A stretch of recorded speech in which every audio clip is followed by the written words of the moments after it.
Good morning mga uhaw. Yan ha, yung mga uhaw, hindi lang sa pagmamahal. Uhaw na sa pagmamahal, pati ba naman sa pera, uhaw din. I know the feeling, kaya galingan mo na kasi ng paglande. Para pera na lang ang kulang sa'yo, at least yung pagmamahal, meron na. O, diba? Ganyan lang tayo, B. Hindi, pili ka lang.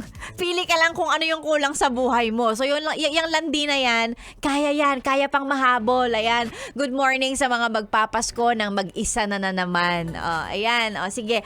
Bibigyan ko pa ba kayo ng advice o hindi na kailangan? Ha? Lagi ko naman sinasabi galingan nyo landi gaming para hindi tayo nag-iisa, hindi nalulungkot para pag reunion may napapakilala.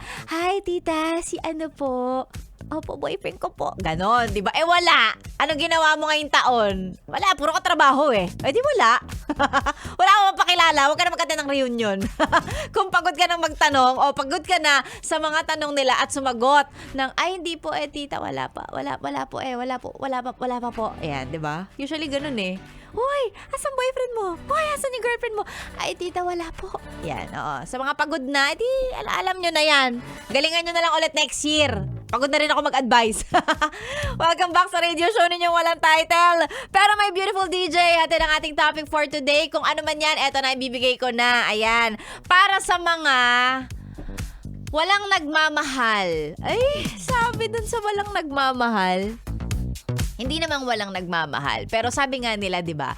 Paano ka naman nga din kasi magmamahal ng iba kung ikaw sa sarili mo, hindi mo kayang mahalin ang sarili mo? Oh!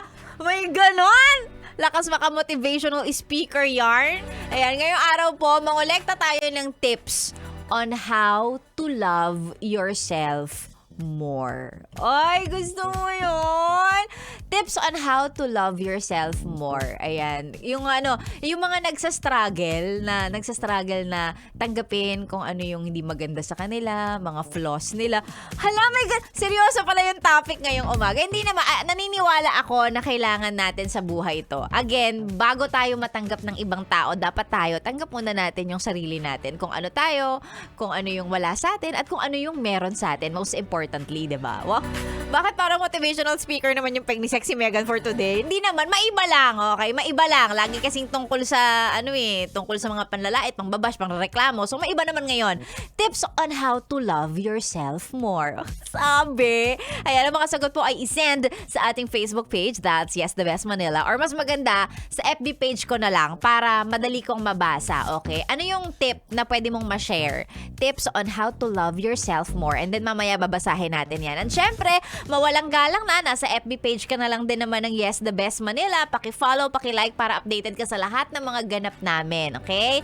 O, kung walang jowa, walang nag-good morning sa'yo, walang kumakausap sa'yo, ayan, diyan ka, tumambay ka sa FB page namin, mag-comment ka dyan. Yung mismong nag-handle ng FB page namin, ang sipag mag-reply sa mga comments ng mga sumasagot sa post namin. O, diba? Di parang may kausap ka din, hindi malungkot buhay mo. Again, that's Yes The Best Manila on Facebook. At syempre, padamay na rin ang FB page ni Sexy Megan. I-search nyo lang, Sexy Megan. Okay? Alam nyo na yan.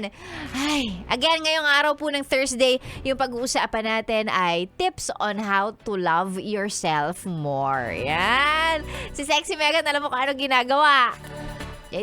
Nagsha-shopping na lang ako para sa sarili ko. Wala akong jowang mapaggastusan. Wala akong ibang pamilyang mapaggastusan. Sarili mo na lang. Pwede naman. Medyo kadamutan. Ayan, tips on how to love yourself more. Yan ang pag-usapan natin. And of course, si Sexy Megan ang kasama niyo hanggang mamaya pang 9:00 sa stasyong nakakayang, nakaka-fresh 101.1. Yes, the best. Good morning.